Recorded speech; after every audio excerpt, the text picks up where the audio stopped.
네, 이어서 선형 운동량 보존에 대해서 말씀을 드리겠습니다.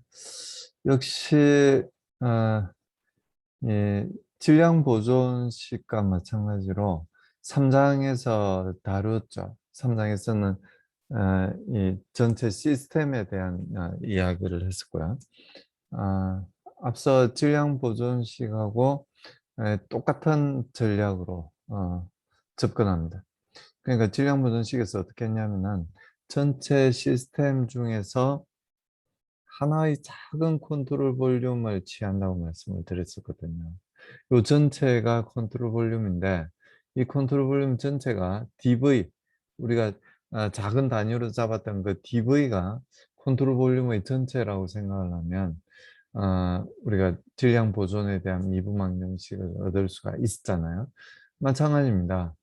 이 선형 운동량에 대해서도 우리가 3장에서 다루었던 선형 운동량 보존식이 바로 요 식이에요.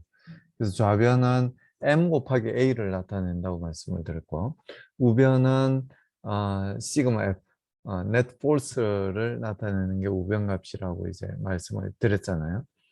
그래서 이 좌변 중에 이제 첫 번째 항이 나타내는 게 바로 컨트롤 볼륨에서의 m 곱하기 v가 시간에 따라서 얼마나 변하는지, 그러니까 ma를 나타내겠죠. m은 변하지 않으니까, 시간에 대해서 변하지 않으니까 v의 시간에 대한 변화율이 a니까요. m 곱하기 a를 나타내게 됩니다. 예, 컨트롤 볼륨 내에서의 값을 나타내게 되는 거죠. 그래서 작은 컨트롤 볼륨 dv를 잡고 그 작은 컨트롤 볼륨이 갖고 있는 질량은 로우를 곱해주면 되죠.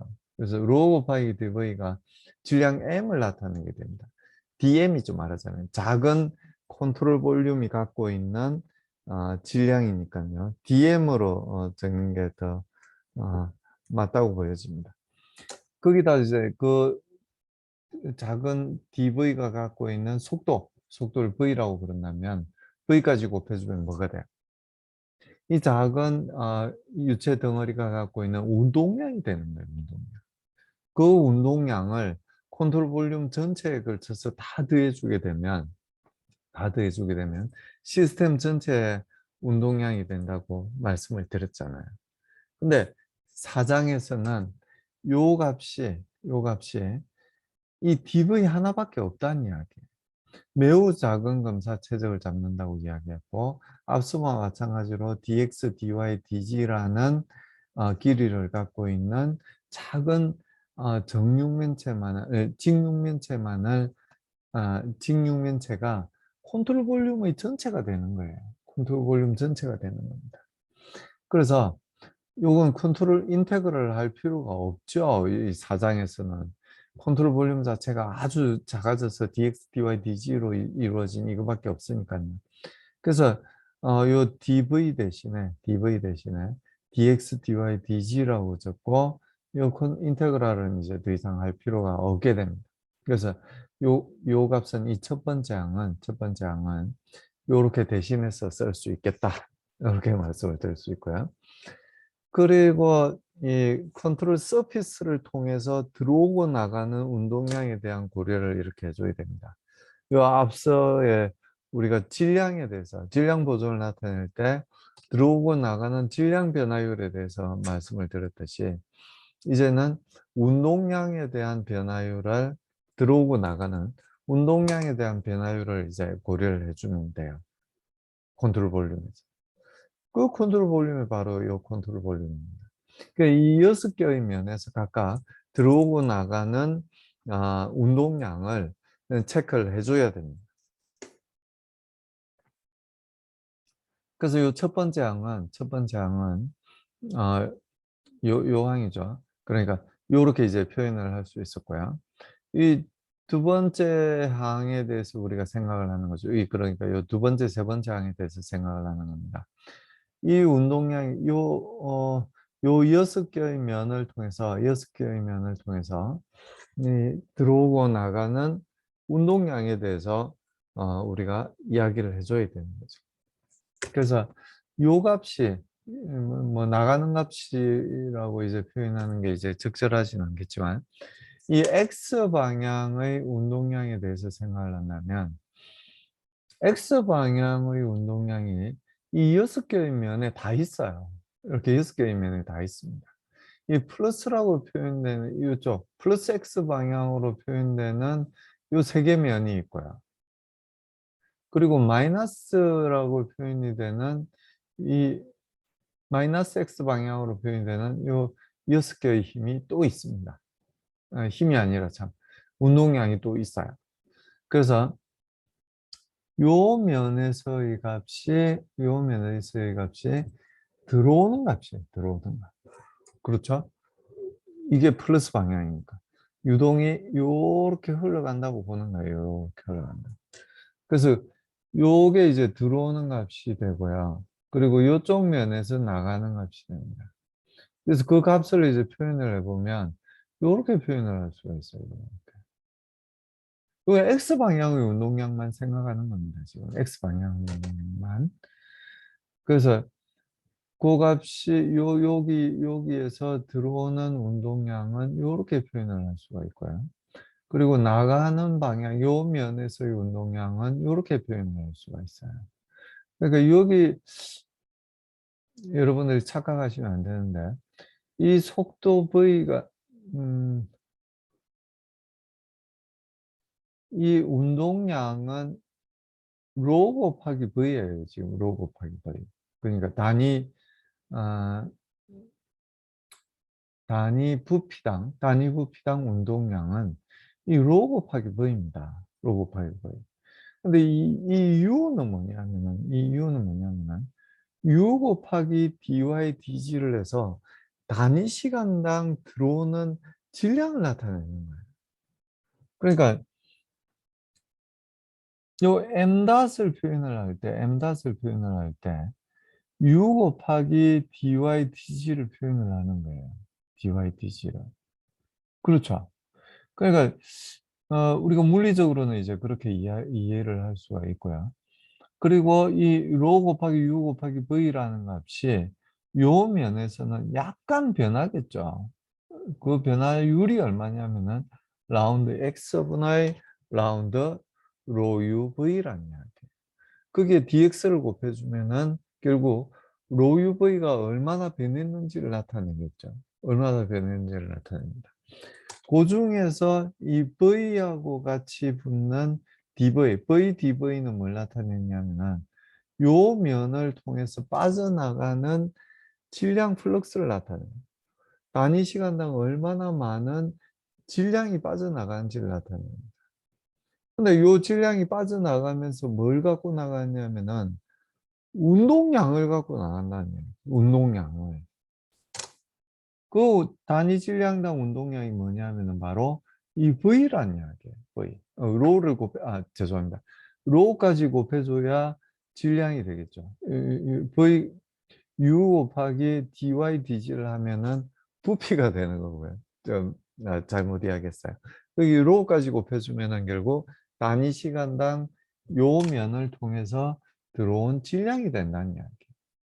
그리고 여기에서도 마찬가지로 로 더하기 d로가 되겠죠. 여기에서의 나가는 덴시티는.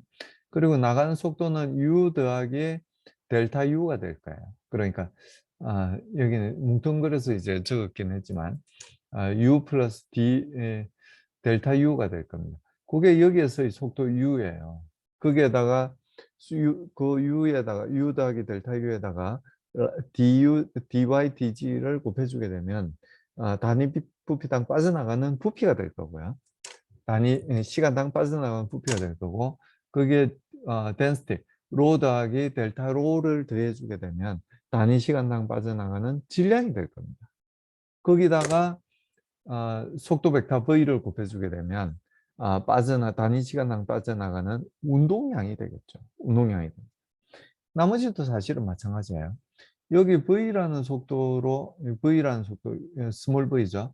V라는 속도로 이렇게 움직이고 있어요. 그럼 이제 V라는 속도로 움직이고 있고, dx, dg, 즉, 요 면적을 곱해주게 되면 단위 시간당 요 면을 통해서 들어오는 부피가 됩니다. 거기에 density를 곱해주면은 요 면을 통해서 들어오는 단위 시간당 들어오는 질량을 구할 수가 있죠. 거기에다가 속도 벡터 v를 곱해주면은 단위 시간당 들어오는 운동량을 구할 수가 있죠. 뭐 x 방향이면 요 v가 전부 u가 될까요? x 방향 운동량이라면.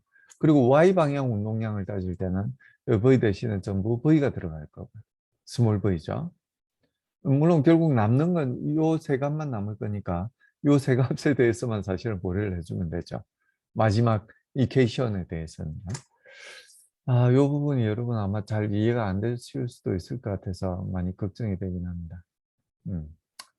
요건 이제 힘에 대해서 사실은 적은 건데요. 요건 잘못 들어가 있는 그림인 것 같습니다. 요건 힘에 대해서, 우변에 있는 힘에 대해서 적은 거니까요. 요건 조금 이따가 생각을 하시는 게 좋을 것 같고요. 일단 요 6개의 면을 통해서 이 운동량이 이렇게 입출입이 이루어진다는 걸 여러분들이 반드시 이해를 하셔야 됩니다. 요 각각의 값들, 이 W에다가 dx, dy를, dx, dy, 그러니까 요 앞면이 되겠죠. dx, dy니까요. dx, dy. 요 뒷면이 되겠네요. 요건 뒷면이 되겠네요. 뒷면을 통해서 들어오는 부피는, 단위 시간당 들어오는 부피는 W 곱하기 dx, dy가 돼요. 단위 시간당 들어오는 질량은 거기에 를 곱해주는 겁니다. 그럼 단위 시간당 들어오는 운동량은 거기에 속도를 곱해줍니다. 여기서는 이제 이 로 곱하기 W 곱하기 V를 하나의 변수처럼 생각을 해서 그 변화율, Z 방향의 변화율에다가 DZ를 곱해주니까 결국 델타 로 곱하기 W 곱하기 캐피탈 V가 얼마나 변했는지, 요 DZ라는 간격을 두고 떨어져 있는 두 면 사이에서 로 곱하기 W 곱하기 캐피탈 V가 얼마나 변했는지를 나타내는 게 바로 요 두 번째 항이에요. 그래서 나가는 건 플러스가 되고 들어오는 건 마이너스가 되니까요. 결국은 요 앞에 값들은 다 없어지고 요렇게 세 개의 값이 남게 됩니다. 자, 다시 말씀드리지만 요 dx, dy, dg가 곱해져 있고 여기도 dx, dy, dg가 곱해져 있고 여기도 dx, dy, dg가 곱해져 있지만 이 dx하고 이 두 항에 있는 dx는 출신 성분이 다르다는 말씀을 드렸어요. 여기 dx는 그 플럭스가 들어오는 면의 면적을 나타내요. 거기다 요 면적에다가 속도 v를 곱해주면은 요 면을 통해서 들어오는 최적이 되고요. 단위 시간당 들어온 최적이 되고 여기에 로를 곱해주면은 단위 시간당 들어온 질량이 되고요. 거기에다가 속도 벡터 v를 곱해주게 되면 요 면 dx, dg로 구성되어 있는 요 면을 통해서 들어온 운동량이 된다는 거예요. 그러니까 여기 두 항에서 dx는 그 들어오는 플럭스가 들어오는 면의 면적을 구하기 위한 한 변의 길이로서 dx가 역할을 하고 있다는 이야기고요. 이 첫 번째 항에서의 dx는 그렇지 않죠. 이 두 면, 요 면하고 요 면 사이에서 두 면에서 이제 운동량 플럭스가 이제 들어오게 되는데, 운동량 플럭스가 들어오게 되는데 두 면 사이에서의 로 곱하기 u 곱하기 캐피탈 V의 차이를 구하기 위해서 dx가 곱해진 거예요. x 방향으로 단위 길이당 로 곱하기 u 곱하기 V의 차이를 나타내는 게 요 항이죠. 라운드 x분이 라운드 로 u V가 되는 거죠. 그게 dx를 곱해주니까 결국 델타 로 u V가 된다는 이야기. 그래서 이 플럭스가 들어오는 두 면 사이의 거리를 나타내는 거지 면적을 나타내는 게 아니에요. 근데 결과적으로 보면 여기서도 dx, dy, dg가 최적을 나타내게 되고 이 두 번째 항에서도 이 dy, dx, dg가 최적을 나타내게 되고 세 번째 항에서도 dg, dx, dy가 최적을 나타내게 돼요. 그래서 요 세 항에 전부 dx, dy, dg가 붙어 있고요. 첫 번째 항에도 물론 붙어 있죠. 이렇게 dx, dy, dg가 붙어 있어요. 여기 dx, dy, dg는 최적을 나타내는 dx, dy, dg였어요. 이건 컨트롤 볼륨에서의 값을 의미를 했었거든요. 근데 이 두 번째, 세 번째 항에서 나타나는 건 최적을 나타내기 위해서 우리가 했던 일은 아무것도 없어요. 최적을 나타내기 위해서 했던 게 아니라 그 면, 플럭스가 들어오는 컨트롤 서피스에서의 값들을 구성하다 보니까 dx, dy, dg가 나타나게 된 거고, 그건 결과적으로 여기에서의 최적을 나타내는 값하고 같은 수학적인 같은 값을 나타내게 된다는 이야기입니다. 근데 출신 성분이 달랐다는 이야기죠. 요 값에다가 dx를 곱해주면은 델타 로 u v를 나타내게 되고요. 그 값 곱하기 면적을 의미하게 되는 겁니다. 그러면 이 두 면 사이, dx만큼 떨어져 있는 이 두 면 사이에서 운동량 플럭스의 차이를, 네트 운동량 플럭스를 나타내게 되는 거예요. 여기도 마찬가지예요. 여기에다가 dy가 곱해짐으로써 이 dy만큼 떨어져 있는 요 두 면, 요 윗면과 아랫면에서 로 곱하기 v 곱하기 캐피탈 V의 차이를 나타내게 되는 거예요. 운동량 플럭스의 차이죠. 네트 운동량 플럭스가 되는 거죠. 거기에다 면적을 곱해주면, 면적을 곱해줘야 운동량 플럭스가 되네요. 그런 식으로 이제 dx, dy, dg가 곱해져 있긴 하지만 출신 성분이 다르다 하는 것을 다시 말씀을 드리도록 하겠습니다. 그래서 요 각 항들, 여기에 좌변에 있는 4개의 항들이 전부 2개 이상의 변수가 곱해져 있으니까요. 그 값들에 대해서 다시 이야기를 하려고 합니다. 물론 여기서는 로 곱하기 u를 하나의 변수로 보고요. 로 곱하기 v를 하나의 변수로 보고 로 곱하기 w를 하나의 변수로 볼 거예요. 그러니까 캐피탈 V, 단위 질량당 운동량을 나타내는 캐피탈 V와 이 단위 질량당 값에 대해서는 우리가 3장부터 계속 이야기해 왔다는 거 혹시 기억하세요? 그래서 여기서는 단위 질량당 운동량을 나타내는 게 바로 이 캐피탈 V입니다. 원래 운동량이 뭐예요? M 곱하기 캐피탈 V잖아요. 근데 단위 질량당 운동량이니까 당연히 M으로 나누어준 캐피탈 V가 단위 질량당 값이 되겠죠. 그 값들하고 여기 로하고 로U, 로V, 로W를 따로 띄어서 생각을 하겠다는 이야기입니다. 그래서 첫 번째, V를 따로 생각한다고 그랬죠. 이렇게 라운드 T분의 라운드 V가 나오고 로는 따로 있고요. 그리고 나머지 로 값도 시간에 대해서 미분을 해주고 V를 곱해준. 두 번째 항도 마찬가지예요. 로유를 하나로 생각하고 단위 질량당 운동량을 나타내는 캐피탈 V를 하나로 생각한다고 그랬죠. 그래서 요 항이 나타나게 되고 로유는 그대로 냅두고요. 로유를 미분해주고 캐피탈 V를 따로 곱해주게 됩니다. 같은 식으로 로 V, 캐피탈 V에 대해서도 V에 대해서 따로 미분을 해주고요. 로 곱하기 V에 대해서 따로 미분을 해주게 됩니다. 로 WV에 대해서도 마찬가지, 캐피탈 V에 대해서도 마찬가지죠. 캐피탈 V에 대해서 따로 이렇게 미분을 해주고요. 로 W는 그냥 적어주고요. 로 W에 대해서 미분을 해주고 캐피탈 V에 대해서 적어주게 됩니다. 그래서 요걸 하나로 요렇게 그룹핑을 할 수가 있고, 요 네 개, 결국 요 가로 안에 있는 값이 뭐냐면 요 좌변에 있는 값을 4개를 더한 거잖아요. 그래서 그 값 대신에 우변에 있는 값 4개를 더하면 됩니다. 더하면 되는데 이 까만색으로 표시되어 있는 이 부분은 그대로 이렇게 적어주고요. 이 빨간색으로 표시된 부분은 캐피탈 V는 끄집어내고 요 값만 이제 가로 안에 있는 값만 따로 이렇게 적어주게 됩니다. 혹시 어디선가 언젠가 이 가로 안에 있는 값을 봤다는 기억이 없으신가요? 요 값은 여러분들이 보셨어요. 자, 앞으로 조금 가볼까요?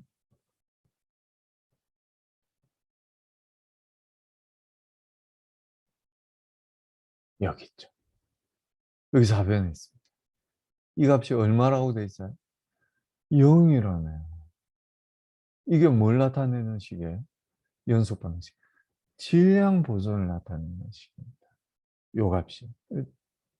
다시 원래 페이지로 되돌아갈 테니까 요 식을 잘 보고 계세요. 눈 속에 잘 기억을 하세요. 머릿속에. 여기 있잖아요. 요 값이 질량 보존에 의해서 요 값이 0이 되는 값이죠. 그러니까 요렇게 적는 거나, 그러니까 이 가로 안에 있는 거죠. 요렇게 적는 거나 요렇게 적는 거나 요렇게 적는 거나 똑같다는 이야기예요. 요렇게 적거나 요렇게 적거나 똑같다는 이야기. 왜? 이 값이 0이니까 똑같다는 이야기죠. 그래서 이 값이 0이기 때문에 좌변에 있는 좌변에 있던 요 값은 요렇게 적을 수 있게 되는, 요렇게 적을 수 있게 된다는, 요렇게 적을 수 있게 된다. 그래서 요건 이제 로우를 이제 묶어내게 되면, 로우를 묶어내게 되면 요 괄호 안에 있는 식으로 우리가 표현을 할 수 있게 되죠. 그러니까 전부 로우가 다 있고 그 로우를 끄집어내게 되면 요 괄호 안에 있는 식으로 적을 수가 있는데요. 요 값은 또 놀랍게도 캐피탈 V에 대한 머터리얼 데리버티브입니다. 그렇죠. 캐피탈 V에 대한 머터리얼 데리버티브예요. 이렇게 표현되는 캐피탈 V에 대한 머터리얼 데리버티브네요. 시간에 대한 미분각, 로컬 말하자면 엑셀레이션. 그리고 이건 뭐라고 그랬어요? 컨벡티브 엑셀레이션으로 표현되는 머터리얼 데리버티브네요. 놀랍습니다. 그래서 우리가 앞에 봤던 요식을 다시 듣게 되면 요렇게 되죠. 요식을 다시 듣게 되면 이렇게 적을 수 있다는 이야기예요. 요 괄호 안에 있는 전체 값을 로 곱하기 dt분의 dv라고 적을 수 있다는 이야기예요. 아주 흥미로운 일이죠. 그래서 이제 우변에 있는 값을 우리가 살펴보려고 그래요. 이제는 우변에 있는 것들을 살펴보려고. 좌변은 아주 드라마틱하게 아주 우리가 원하는 방향으로 만들어졌어요. 그리고 우변의 힘에 대해서 우리가 생각하면 힘도 이제 두 가지가 있잖아요. 체정력이 있고요. 표면력이 있잖아요. 우리가 지금 생각하고 있는 체정력은 한 가지밖에 없습니다. 어떤 체정력이냐면은 중력에 의해서 받는 체정력이에요. 전하나 아니면 자기에 의해서 받는 그런 체정력이 아니고 중력에 의해서 받는 체정력만 고려를 합니다. 그래서 작은 체적을 아까 잡았죠? 어디선가 작은 체적을 이렇게 잡았어요. 이렇게 잡았어요, 작은 체적을. 요 체적이 갖고 있는 부피는 얼마야? dx 곱하기 dyd지. 이게 부피죠. 그럼 요 작은 체적이 갖고 있는 질량은 여기다 뭘 곱해주면 돼요? dx dy dg에다가 density rho를 곱해주면 됩니다. 그래서 rho 곱하기 dx 곱하기 dy 곱하기 dg가 나타내는 게 뭐냐면은 이 작은 컨트롤 볼륨이 갖고 있는 질량이 된다는 얘기예요. 질량. 거기다가 그래비티를 곱해주는 거예요. m 곱하기 g가 되는 거잖아요. 그래서 이 작은 컨트롤 볼륨이 중력에 의해서 받는 힘은 이렇게 표현이 될 수 있다는 이야기입니다. 이 작은 컨트롤 볼륨이 갖고 있는 체적은 얼마다? dx, dy, dg다. 이 작은 컨트롤 볼륨이 갖고 있는 질량은 얼마다? 그 체적에다가 density를 곱해주면 된다. 왜냐? density는 단위 부피당 질량을 나타내는 게 density였잖아요. 그러니까 부피를 곱해주면은 그 부피가 갖고 있는 질량을 구할 수 있는 거죠. 거기다 그래비티를 곱해주면 이 작은 컨트롤 볼륨이 갖고 있는 받게 되는 중력에 의해서 받는 힘이 된다는 거예요. 근데 이 그래비티는 한쪽 방향, 여기서는 이제 K방향, Z방향이라고, 마이너스 Z방향이라고 이야기하는데요. 마이너스 Z방향의 힘밖에 없다고 이제 표현을 하고 있습니다. 그 다음에 이제 표면력에 대해서 이야기를 해야 되는데, 표면력에 대해서 이야기하는 건 상당히 여러분께 어려운 일입니다. 어려운 일이에요. 제 가슴이 아주 무거운데요. 왜냐? 좀 어려워요. 어렵습니다. 자, 여기 표시되어 있는 뭐 하나씩 차근차근히 우리가 살펴보는 것 외에는 다른 방법은 없어요. 이 아래 첨자가 두 개가 붙어 있잖아요. 아래 첨자가 두 개가 붙어 있습니다. 두 개가 붙어 있는데 두 번째 붙어 있는 첨자는 뭐냐면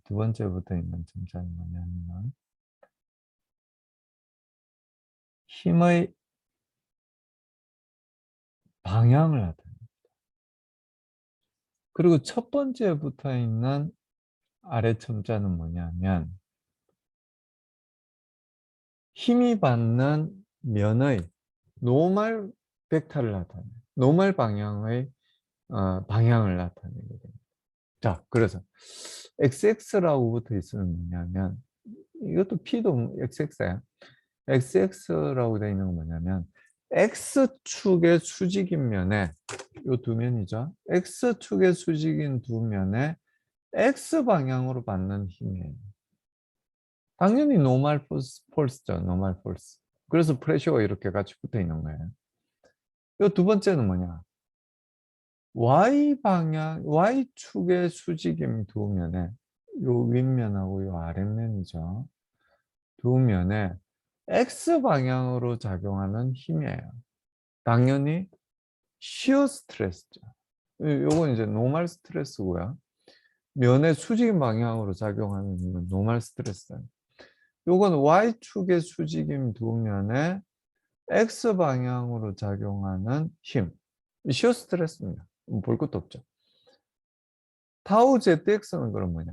Z 방향으로 작용하는 면에 Z축의 수직인 면에 그러니까 요 앞면하고 요 뒷면이에요. 이 두 면에 X 방향으로 작용하는 힘이에요. X 방향 힘이니까 요 방향, 요 방향이죠. 시어 스트레스입니다. 면하고 수평인 방향으로 수직인 방향이 Z 방향이니까 X 방향은 수평인 방향일 수밖에 없죠. 시어 스트레스입니다. 그래서 요 세 개의 힘은 X 방향의 힘을 나타내요. X 방향의 힘을. 그래서 이게 노멀 방향의 힘이니까요. 노멀 방향의 힘이니까 두 면 사이에 힘의 차이가 있겠죠.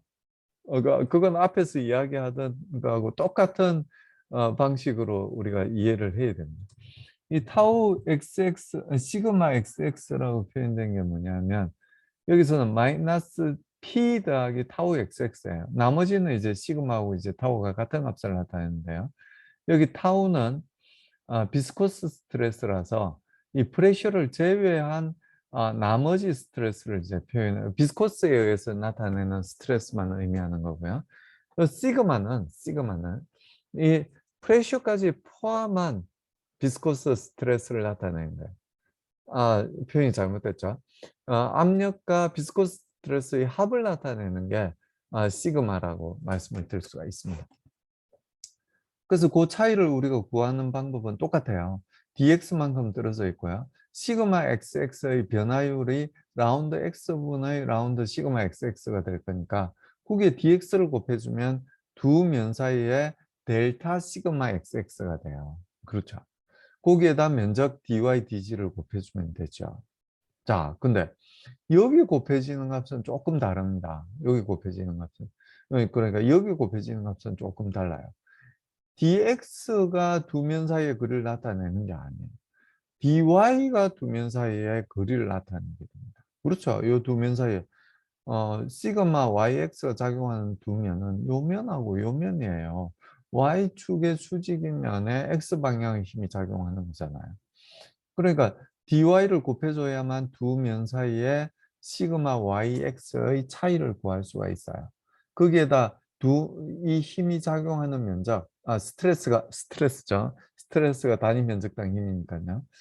면적인 dx, dg를 이제 곱해주게 되면, 면적을 곱해주게 되면 힘을 이제 구할 수가 있게 되는 거죠. 힘을 구할 수가 있게 됩니다. 그래서 다시 여기로 되돌아가면요. 여기서 그 타우 xx, 타우 yx 뭐 이런 걸 이야기하다가 갑자기 시그마라고 이야기를 해서 좀 죄송하긴 한데 다시 말씀드리지만 여기 노트는 안 돼 있지만 요 시그마는 압력 더하기 점성력이에요. 압력 더하기 점성력입니다. 시그마는요. 딴데 y축의 수직인 면에 x방향의 힘은 프레셔가 아니죠. y축의 수직인 면이라고 이건 x축의 수직인 면에 x방향의 힘이니까 노멀 폴스죠, 당연히. 노멀 스트레스죠. 노멀 스트레스는 점성력도 있을 수 있지만 압력도 노멀 스트레스니까 그 두 개를 이제 합쳐줘야 되는 게 당연하고요.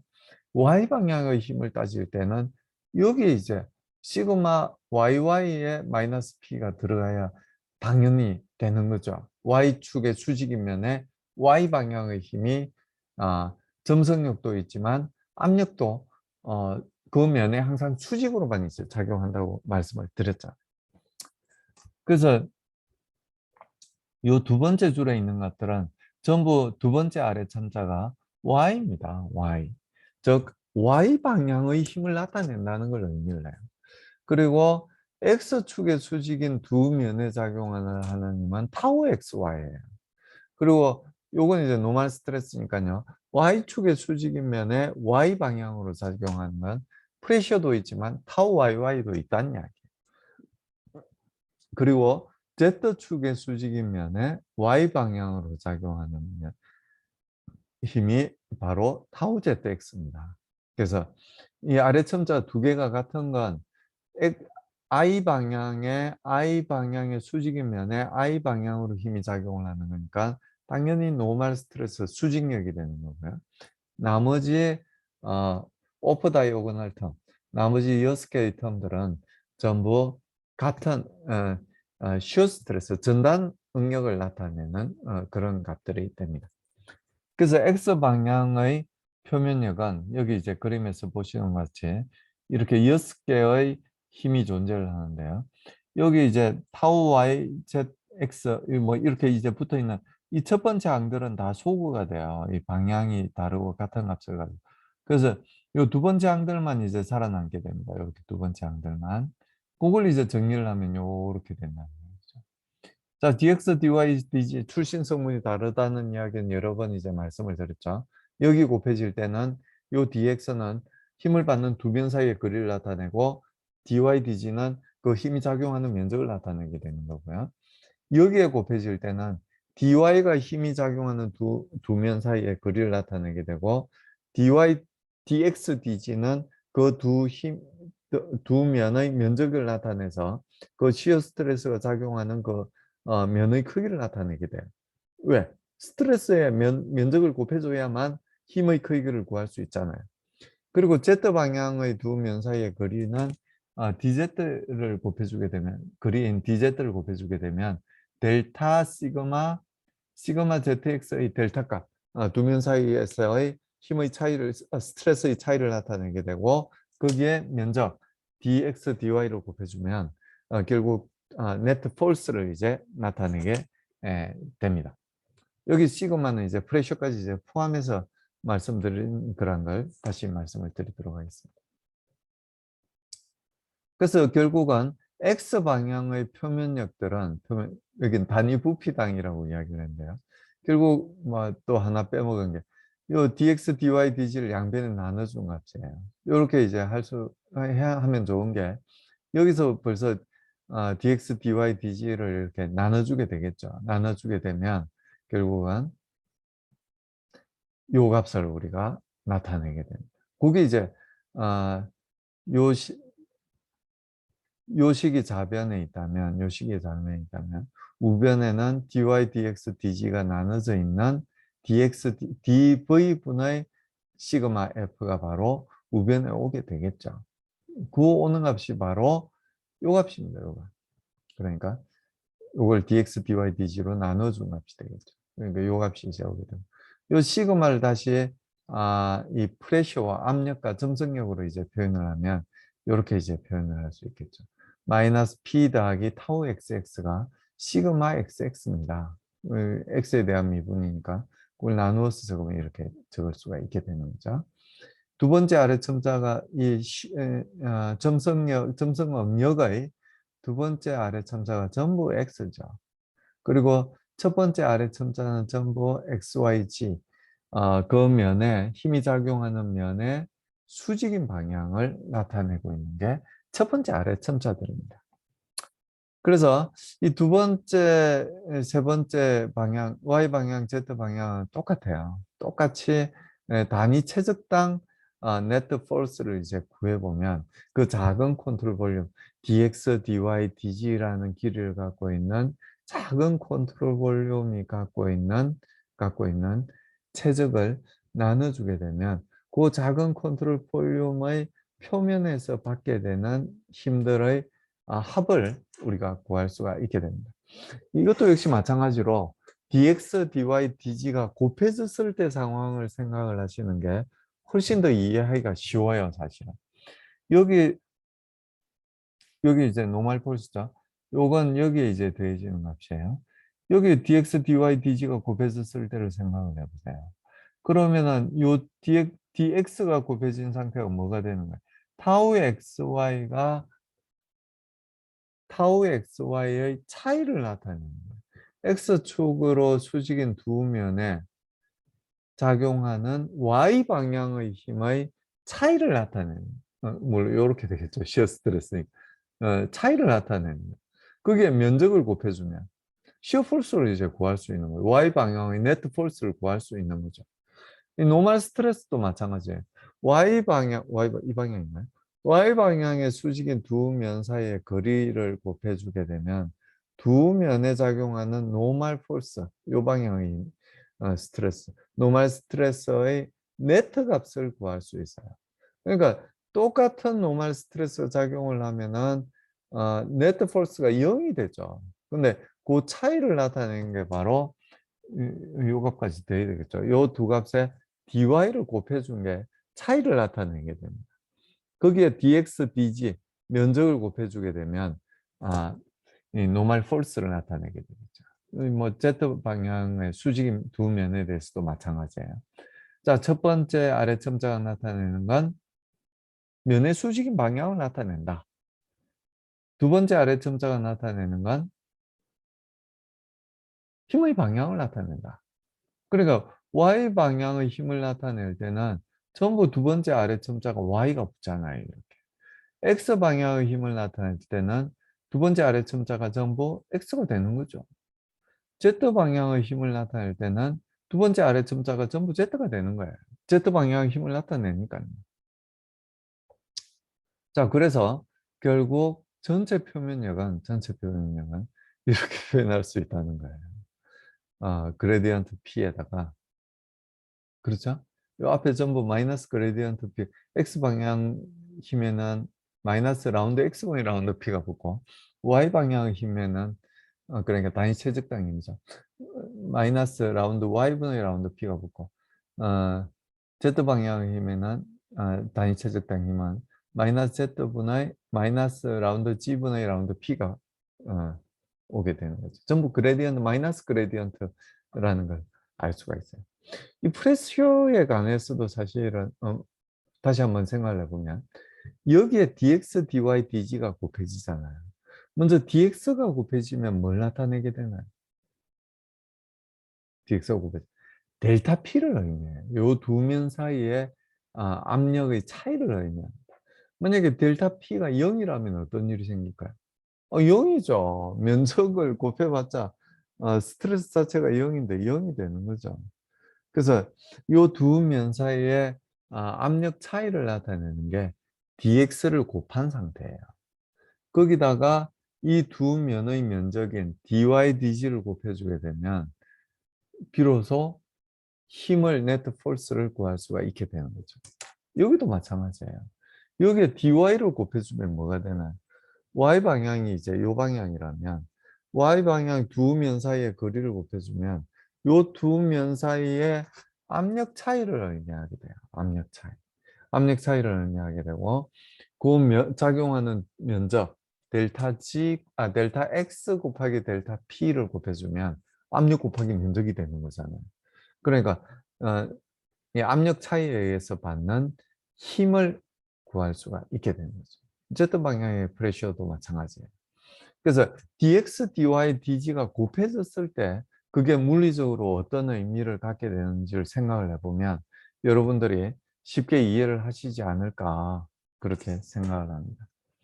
그래서 우리가 구하고자 했던 이 표면력, 이 텐스라고 아, 이런 건 이제 텐스라고 이야기를 하죠.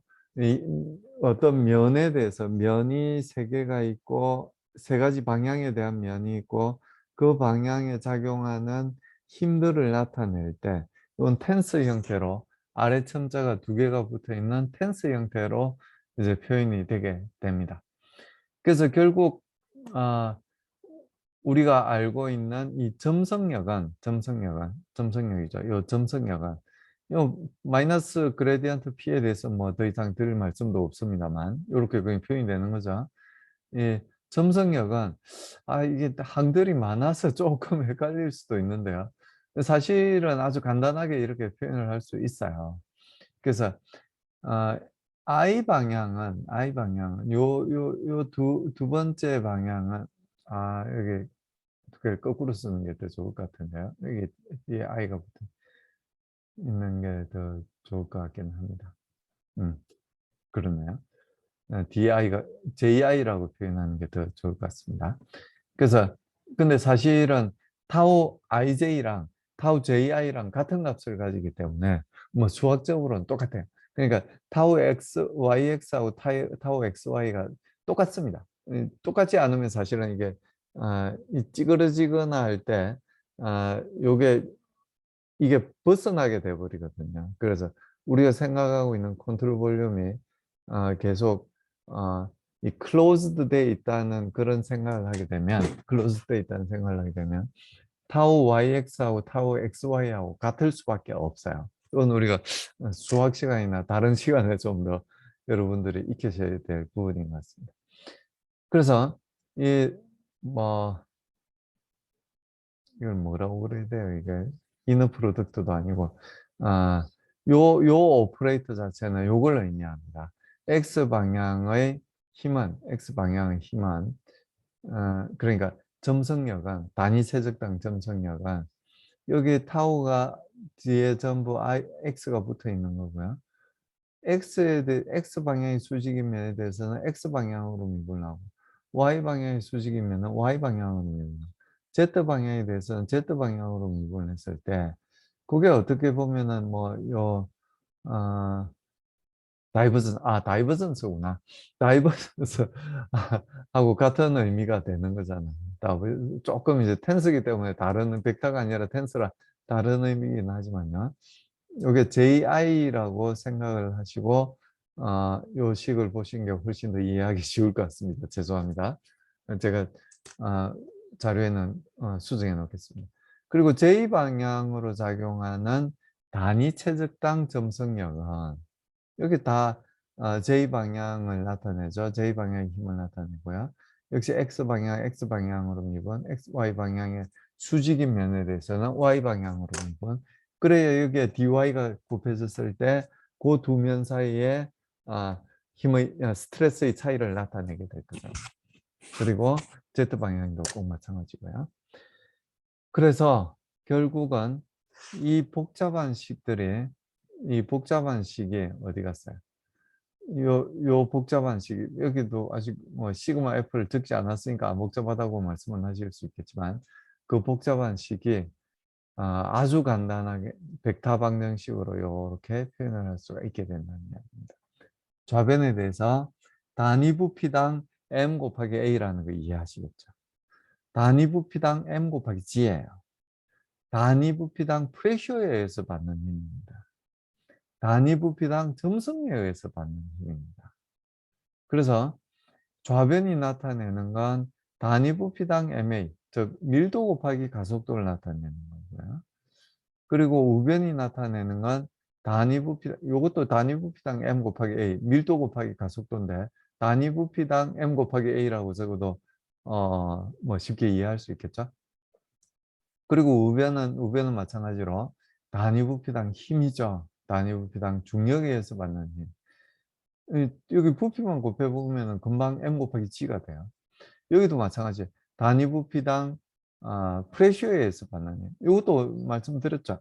다시 여기에 dx를 곱해주면은 두 면 사이에 델타 p를 의미를 하게 되고 그 두 면의 면적을 곱해주게 되면 dy dg죠. 그게 면적을 곱해주게 되면 두 면 사이에 받는 네트 포스를 구할 수가 있게 됩니다. 그래서 여기도 이제 부피를 곱해주면 이 힘을 구할 수 있겠다는 걸 알 수가 있고요. 요건 이제 아주 너무나 여러 번 이제 말씀드렸죠. 이 타우 x 여기다가 dx를 곱해주면 타우 xy에 대한 델타 값, 차이 값을 구할 수 있고요. 그 두 면이 작용하는 면적이 dy dg입니다. 그래서 dy dg를 곱해주게 되면 네트 폴스를 이제 구할 수가 있게 되는 거죠. 그렇게 해서 이제 이게 단위 면적당 힘을 나타낸다는 걸 여러분들께서 모두 다 이해를 하고 계시기를 부탁을 드리도록 하겠습니다. 그리고 여기서 이제 dt분의 dv는 나타내는 게 뭐냐면 dt분의 dv가 나타내는 게 뭐냐면 이런 머터리얼 데리버티브를 나타내는 값이다. 이것도 이제 앞에서 말씀드렸던 그런 내용입니다. 자, 그래서 금방 봤던 식이 이제 요 식이 되는 거고요. 요 식이 되는 거고. 만약에 점성이 없는 유체라면, 즉 비점성 유동이라면 그런 유체가 있어요, 없어요? 그런 유체가 없죠. 그래서 요걸 이제 이상적인 경우라고 이야기를 합니다. 이상적이라는 게 바람직하다는 그런 이상적인 경우가 아니고 현실에는 없는 경우라고 해서 이상적인 경우라고 합니다. 비스카스티가 인비시드한 유체는 없거든요. 우리 존재하는 유체들은 전부 비시드 합니다. 그래서 실제로는 그렇지 않지만 머릿속에서는 그런 유체에 대해서 충분히 생각을 할 수 있고 그런 유체에 대해서 해석을 한 결과도 꽤 써먹을 만해요. 꽤 유용도가 있습니다. 그래서 그거에 대한 해석도 이제 쉽게 할 수가 있죠. 쉽게 할 수 있어요. 그래서 그걸 이제 활용을 많이 합니다. 그래서 요 마지막 항이 결국은 그 점성력을 나타내는 값이니까요. 점성이 없는 경우라면 요 값이 당연히 0이 되겠죠. 0이 돼요. 그래서 요 값이 되고요.